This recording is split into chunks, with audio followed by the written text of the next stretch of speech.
Alrighty, so we have made it to week 7 of the NFL season after back-to-back Monday night doubleheaders. For you today, I have my DST streaming options for week 7. So this week I did kind of change things up. I kind of shifted how I was doing it. Instead of doing it like only based on like my top 5 matchups, I took a bigger sample size this week and tried to look at a variety of matchups for 2 reasons. One, because I'm starting to realize different leagues are starting to roster different defenses more and more. And there's going to be a difference based on like your league size, how many defenses people are rostering, and also just because percentages are going to be different across different leagues, whether it's Sleeper, Yahoo, ESPN, and I'm not looking at every single one. So I'm going to touch on the people that I like the best each and every single week. And 2, the matchups this week weren't my favorite. There aren't as many great streaming options on the week when I break down the numbers. So without further ado, I'm going to hop right into it. Again, these are in no particular order. If you didn't know that, I kind of just go as I go and then give you my top 2 favorite ones at the end on the week. All right, so for the first matchup, and this kind of works both ways. So like both of these defenses are streamable in my opinion in week 7. It is the Houston Texans going up against the Seahawks and the Seahawks going up against the Houston Texans.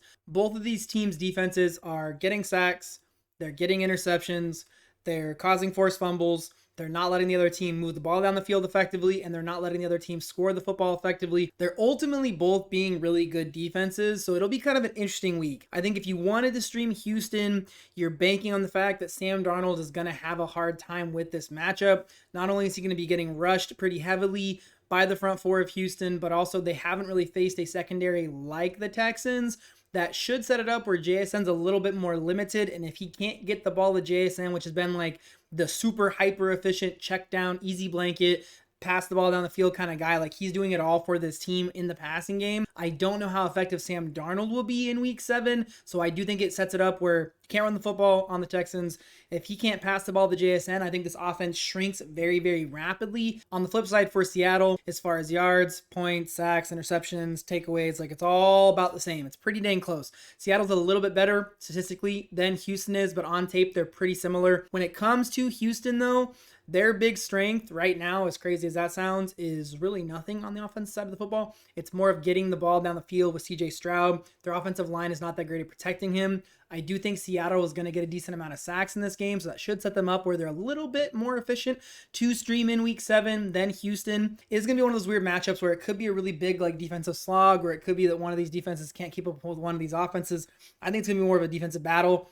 Either way, out of these 2, I'd rather start Seattle, but if you don't have Seattle available, maybe they're already rostered. Houston is a good close second because of the matchup this week just being like a defensive slugfest as far as I'm concerned. So the next matchup that's probably not truly streamable, and this is why I said I want to take a bigger sample size so I could like call stuff out, because I'm like, what if I'm not talking about this defense and people have it available in their league and they didn't play them that week? If you're in a league where they're not rostered, you need to play Denver this week. They're going up against Jackson Dart. He's still a rookie quarterback. I know he's looked great for the past handful of weeks, but it's the Denver Broncos. They're a top 10, top 5 defense. They're not letting you score. They're not letting you push the ball down the field. They're not letting you run the football very effectively. They may not be available in the majority of leagues, but they're available in some people's leagues. I want to say it was like 77% rostered on Sleeper. So that means there's, 23, almost a quarter of the leagues out there, which includes 8-man, 10-man, and 12-man leagues that aren't rostering the Broncos. So if they're available, I would roster them, play them against the Giants in week 7. So the next defense to consider streaming in week 7 is the Steelers going up against the Bengals. It is going to be a funny matchup because Joe Flacco has played against the Steelers a lot of times. So it's not like it's like any surprises to him on what they're going to do or how they're going to want to play him and this offense. I know he looked better in the second half of last week. I know the Steelers aren't available in everybody's leagues. I want to say in Sleeper, they're like 60% rostered. So still probably about 40% of leagues out there. So, they're out there. It's possible. I think they know how to play against Joe Flacco. They're sacking the quarterback, which the Bengals offensive line is not good. It's how Joe Burrow got hurt as far as I'm concerned. We know Joe Flacco likes to throw interceptions. I think that's going to end up happening in this game. We'll probably get 1, maybe 2 to the secondary of Pittsburgh. So I think it is a good setup for the Steelers to beat down on Joe Flacco and this Bengals team one more time before he's possibly out of the league and not playing anymore. This is probably their last chance. So I don't think Pittsburgh is a bad option to stream in week 7. One of the best, if not the best, also I'll call it out early, I guess, matchups on the week to stream is the Patriots going up against the Titans. Titans, bottom 5 in scoring, bottom 5 in yards, bottom 5 in sacks allowed.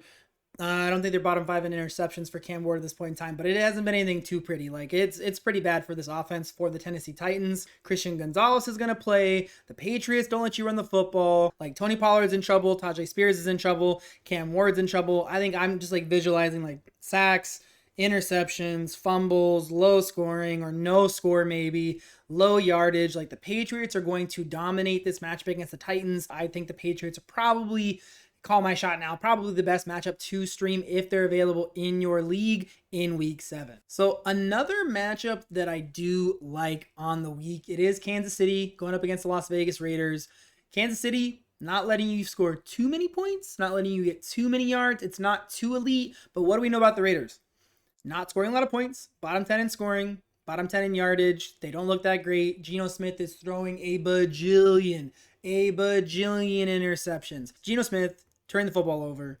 What I do love is Raiders, no score points, no move the ball down the field. What I do love is the Chiefs are not letting you run the football effectively. Last year, this year, it's a trend, 2 years in a row now. They're not letting you run the football. The games where Ashton Genty cannot get it going, Geno Smith has to put the weight of a franchise on his shoulders. They're going to get sacks for Kansas City this week. It is going to happen. Geno Smith is going to give you bad throws for interceptions. That's going to happen. There could be a pick 6 in this game. That could happen. I think this is a great opportunity for KC to stamp the death seal on this Las Vegas Raiders season, put them at 1-6, shut them down, close the book on the Raiders for 2025. I think you're going to see Kansas City probably be, maybe, again, I'm calling it a little early, so I'm sorry. Maybe I'm killing my view time, but it is what it is. I think Kansas City is probably the second best streaming option in week 7. So for my spicy play in week 7, it is the Atlanta Falcons going up against the San Francisco 49ers. The Falcons are getting sacks. They're getting interceptions. They're not letting teams score too many points, and they're not letting teams move the football down the field.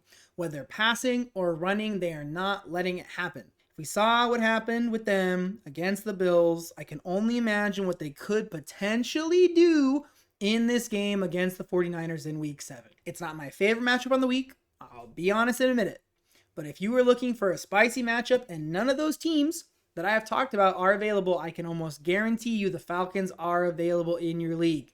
They are worth thinking about for a spicy pickup, or you can go look on someone else's blog post or internet post and find who they like. Probably some of the same teams as me. If they're talking about the Falcons, really think about it. Could be a spicy play in week 7. Alrighty, so there are my DST streaming options for week 7. One spicy one at the end for you guys. Hopefully this video helps you get just a little bit closer to winning your fantasy football championship in 2025. I know by the time you watch this video, it's not my fault. It was already posted. The waiver wire will have already cleared. And if you find yourself in that situation and it's already closed, don't be mad at me. The video was already posted. Don't be mad at me. But if you're in 8-man leagues, I would still go check it out. But specifically 10-man, 12-man leagues, I have been tailoring my weekly waiver wire videos for deeper and deeper leagues. I know this is the point in time where the waiver wire sucks. There's nobody out there. It's super deep leagues, big leagues, whatever, and there's not a lot of good talent. I am watching all of these games multiple times. I am reviewing the stats. I am making predictions and projections and trying to find you players who other creators are not talking about who could be viable in the back half of the season. Try and help people find people before they explode or before they start to pop off in fantasy football so that you can roster them for free or for minimum fab bid, and kind of set yourself up to succeed in the back half of the year. So if you're looking to add some depth, go check that video out. It'll be down here below, up here somewhere on the screen. That video is out there. Hopefully I'll see you guys again. No, hopefully you guys will see me again real soon. And until then, y'all have a blessed day. Bye.